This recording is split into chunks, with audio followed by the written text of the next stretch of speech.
Saat ini, kekerasan seksual tidak hanya terjadi di ruang publik saja. Banyak kekerasan seksual yang berkembang di kehidupan sosial kita. Salah satunya, kekerasan sosial berbasis online. Apa itu kekerasan seksual berbasis online? Dalam kasus ini, pelaku melakukan kekerasan seksual berupa pencabulan, pemerkosaan, penyiksaan seksual, bahkan eksploitasi tubuh seseorang terhadap orang lain melalui internet secara real time.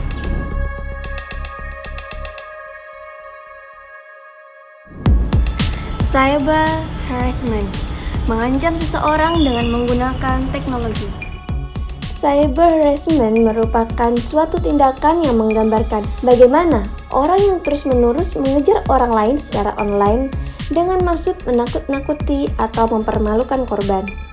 Seringkali, perilaku yang ditunjukkan adalah melecehkan dan bermaksud untuk mengajarkan korban pelajaran atau meminta informasi dari para korban. Pelaku cyber harassment ini umumnya ingin balas dendam. Hal yang sangat penting adalah untuk tidak sembarangan bercerita di media sosial. Kita harus bisa membedakan mana saja yang lebih baik diceritakan secara terbatas dan mana saja yang memang layak diketahui publik melalui media sosial.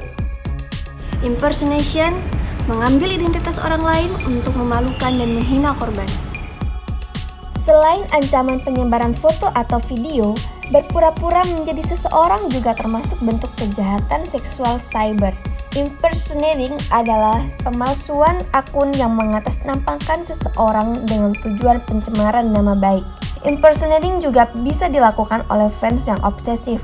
Beberapa media sosial seperti Facebook dan Instagram sudah menindaklanjuti perilaku ini. Apabila ada seseorang atau sebuah akun yang melakukan impersonating atas diri Anda atau teman yang Anda kenal, bisa melaporkan akun tersebut untuk ditutup.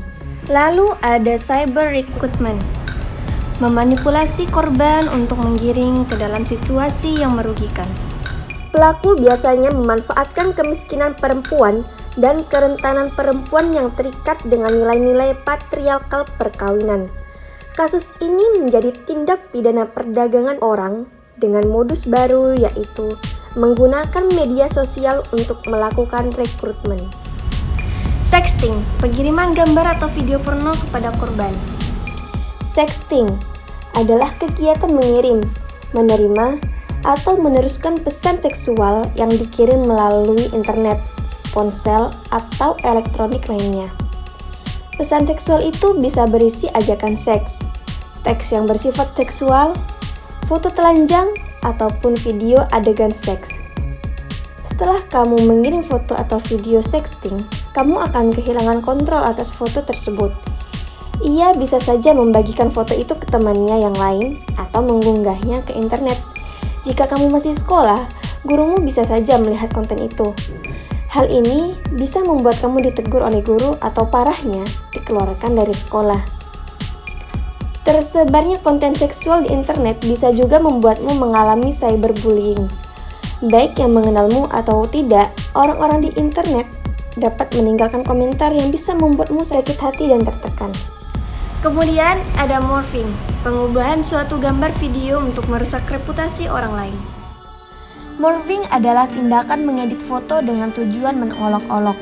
Biasanya, pelaku mengambil foto seseorang dari website, mengeditnya dengan merubah bentuk tubuh seseorang atau mengubah kepalanya dengan menggunakan tubuh orang lain yang tidak senonoh. Lalu, bagian akhir, mengunggah kembali ke berbagai website tanpa seizin pemilik foto. Secara tidak langsung, kekerasan seksual secara online ini akan menyerang kondisi psikologis seseorang, sehingga korban akan merasa ketakutan bahkan mengalami trauma. Tidak usah takut, mari kita bersama-sama menghilangkan pelecehan seksual ini dengan mengenali apa saja bentuk-bentuk kekerasan seksual di sekitar kita. Jika Anda menjadi korban, tanggapi dengan cerdas dan lapor pada aduan layanan kekerasan seksual di sekitar Anda, seperti Komnas Perempuan Daerah atau Rumah Gender.